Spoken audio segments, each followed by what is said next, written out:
firestorm in Washington. Protesters descending on Capitol Hill at this hour as Brett Kavanaugh inches toward confirmation in the Senate, with Republicans Susan Collins and Jeff Flake, two of the key swing Republican votes, announcing that they are satisfied with the FBI report on Kavanaugh. Senators have spent the day reading the updates to the FBI background check into Kavanaugh. Those reports are in a secure briefing room on Capitol Hill, where most senators have to go to read them. And this afternoon, one of the red state Democrats, also thought to be a swing vote on the Kavanaugh nomination, Heidi Heitkamp from North Dakota, announced that she would vote no on Kavanaugh. The process has been bad, but at the end of the day, you have to make a decision, and I've made that decision. And that decision will be what, Senator? I will be voting no on Judge Kavanaugh. And amid the growing uproar from protesters, Democratic leader Chuck Schumer calling for the FBI background check to be made public. One, we had many fears that this was a very limited process that would constrain the FBI from getting all the facts. Having received a thorough briefing on the documents, those fears have been realized. Second, I disagree. Having received a briefing on all of the documents, I disagree with Senator Grassley's statement that there was no hint of misconduct. And third, we are reiterating our call, given how limited these documents were and how limited the scope of this investigation was. We are reiterating our call that the documents with proper redaction be made public. Why shouldn't all of America see the facts? At this hour, we're still waiting for official word on how Collins, Murkowski, Flake, and Manchin plan to vote. The first procedural vote is tomorrow, and Chairman Chuck Grassley announced today that he'd like to hold a final vote on Kavanaugh's confirmation on Saturday. Here to discuss the day's developments, some of our favorite reporters and friends. NBC's Garrett Haake is on Capitol Hill, with Kelly O'Donnell joining us from the White House. At the table, former U.S. Attorney and former senior FBI official Chuck Rosenberg joins us. Washington Post columnist Eugene Robinson is here. Kimberly Atkins, now the Washington bureau chief for the Boston Herald, and Nick Confessori, political reporter for the New York Times, round out our table. Garrett, let's start with you. We've seen protesters on Capitol Hill. You've been reporting all week about how high the tensions are. Where do things stand this hour? Well, Nicole, the protest that's happening behind me now, and may make me slightly hard to hear, is by far the largest and most well-organized protest against Brett Kavanaugh that I've seen yet this week. And it's really coming at the right time from the protesters' perspective after this announcement from Heidi Heitkamp of North Dakota that she would vote no on Kavanaugh's confirmation. Gave really a boost of energy to the opposition here. The protesters are a few floors down from me. They gave a huge cheer and round of applause just in the direction of Heitkamp's office. A lot of these folks have been coming up here to thank her staff for her vote. Just in terms of the optics of all this, if you will, this is all definitely audible to Joe Manchin's staff and Lisa Murkowski's staff, who are also in this building. You mentioned we're still waiting on Jeff Flake and Susan Collins and Lisa Murkowski, for that matter, on their votes. The Jeff Flake vote is, to me, the most interesting open question at this point. Remember, as of Friday morning last week, he was a yes vote, and then he switched to wanting this FBI investigation. Between what we heard from him this morning, the idea that he appears at least initially satisfied with the FBI investigation, and his initial yes, the longer he goes without saying more, without coming out as a firm yes, and without appearing in front of cameras, and believe me, we have been looking for him all day, that makes me think his support is maybe not as strong as it appeared last Friday. So while things appeared to be moving in the direction of a Kavanaugh confirmation most of the day here today, I wouldn't say the momentum has turned the opposite direction, but it's at least slowed down right now. I think there's more of a question despite the ticking clock towards that first vote tomorrow morning, Nicole. I'm a train wreck fan, and I recognize Amy Schumer there on the left. Let me just do a little bit of math with you, Garrett, and then I want to bring Kelly O into the conversation. So we've got Collins, Murkowski, Flake, Manchin, and Heitkamp, who is a no vote. How many more votes can Kavanaugh lose and still get confirmed? he can lose 2, and then Mike Pence would break the tie. So if Manchin holds, and I think it's probably more likely than not that he does, I have a hard time seeing Joe Manchin being the only Democratic no vote. That gets us back to a situation where one of these Republicans can still vote no, and Mike Pence could break the tie. So you still need 2 of these Republicans to come over to no votes to stop this thing. All right, Kelly bring us up to speed on what you're hearing. You've got great sources on both ends of Pennsylvania Avenue. What do you know?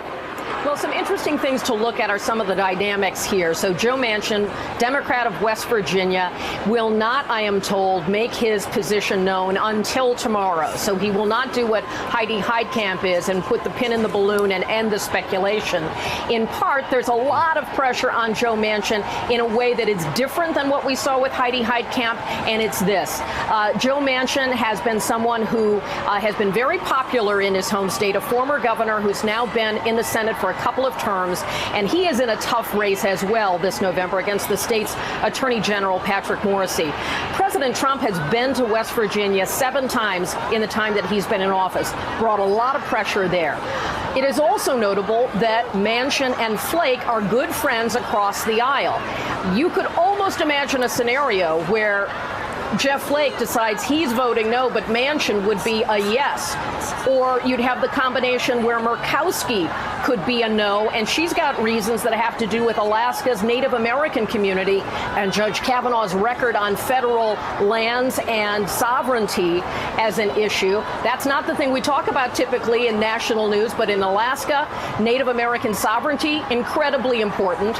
And so there's a dynamic amongst this remaining group that is both political and personal, and we don't yet know if they're sharing their strategy, but that is often the case in the final hours, where if one person sort of needs to take the leap politically and do something risky, they may do it knowing they have cover from someone else. For example, if Flake has to vote no for his conscience, perhaps, but he doesn't want to be a conservative who tanks this nomination, he might try to have the friendship of a Democrat across the aisle vote in his place. You know how that sort of math could work out. We don't have answers to this yet, but that's some of the pressure that's being brought to bear. And for your People magazine moment, Amy Schumer is a cousin of Chuck Schumer, the top Democrat. If you're seeing her in the video, there's a family connection there as well.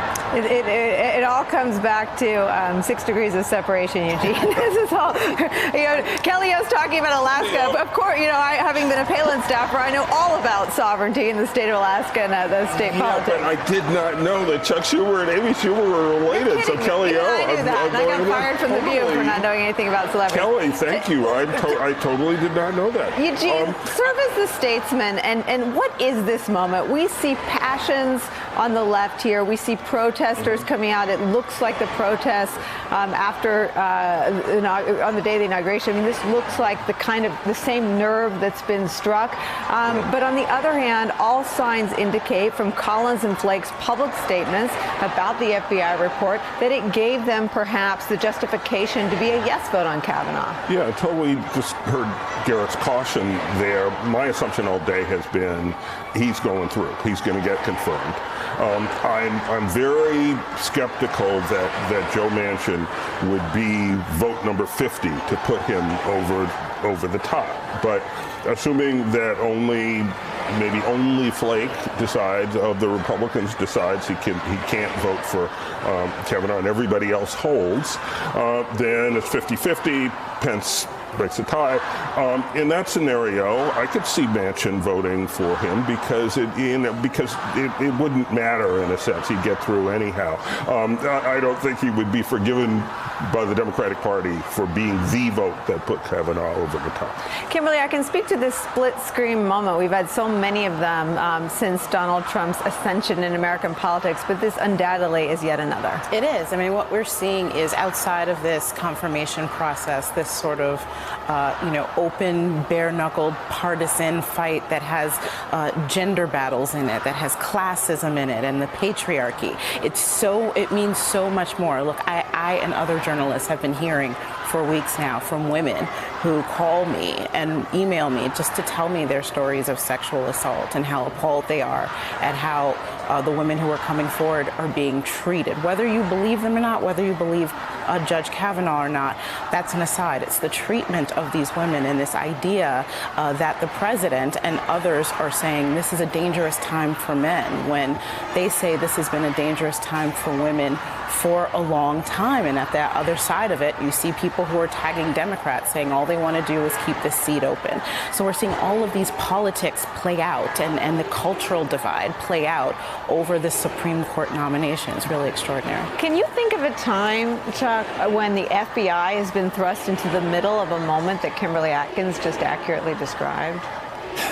Not quite like this, Nicole, and that's what pains me, frankly. I mean, the last thing the FBI wants to be is in the middle of politics. And here, you know, I'm afraid, I don't predict a lot of things and I don't predict well, but I predicted from the outset that they were in a box, and that if their investigation was circumscribed, then they would be blamed for not doing a full investigation. Right. And that is exactly where they find themselves. And so it's deeply unfortunate. It's not where they want to be, and I can't think of a parallel. Do you think the fact that Collins and Flake came out and said that what they'd seen in the report was satisfying to them, that was the word they used, what does that mean about the report? That seems to indicate that it was good information for Kavanaugh. Probably, Nicole. It probably means it was at least more corroborative of what he claimed happened or didn't happen than what Dr. Ford claimed. But you know, he's claiming, as you just said, we're trying to prove a negative with him. So I'm guessing they had more character accounts. I'm just trying to understand what the substance of the investigation was. When Ford spoke to the Washington Post, she called for an investigation into her allegations, which would have required that kind of long lead. Much broader. Much broader. So did they have the time to do the kind of investigation Ford was calling for, or did they simply go out and find more character witnesses for Kavanaugh? Well, they certainly had the time. Remember, they have 13,000 agents. It's not like two folks driving around the country in a beat-up Ford trying to track down witnesses. And the FBI has the capacity to do this. They didn't have the authority. And so I'm not, you know, if they ask for a deadline, if they say we'd like this back by Friday, that part doesn't trouble me. But imagine a bank robbery where you had 5 tellers and they said, you know what, Nicole, pick 3. You can talk to any 3 tellers that you want, but not the other 2.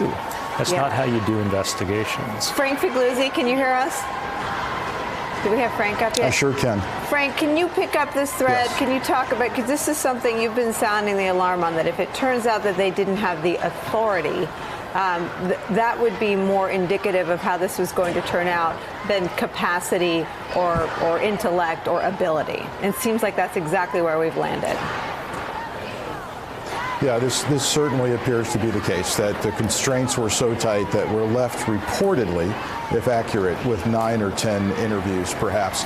And as Chuck said, that's not how you do this. Let's talk about the most routine of applicant investigations. Somebody's applying to be an FBI agent. You go out, you do the background.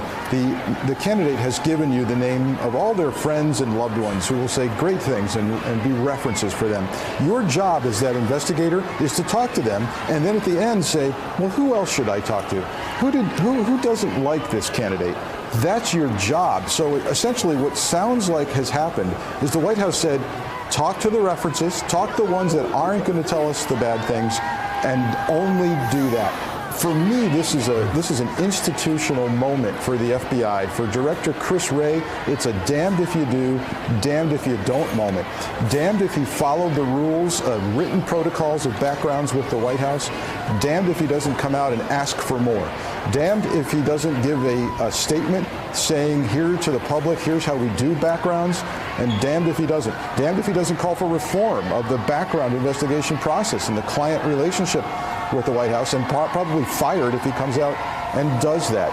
This is a conundrum, I'm sure, that has people sequestered on the 7th floor of the Hoover building. Hey there, I'm Chris Hayes from MSNBC. Thanks for watching MSNBC on YouTube. If you want to keep up to date with the videos we're putting out, you can click subscribe just below me, or click over on this list to see lots of other great videos.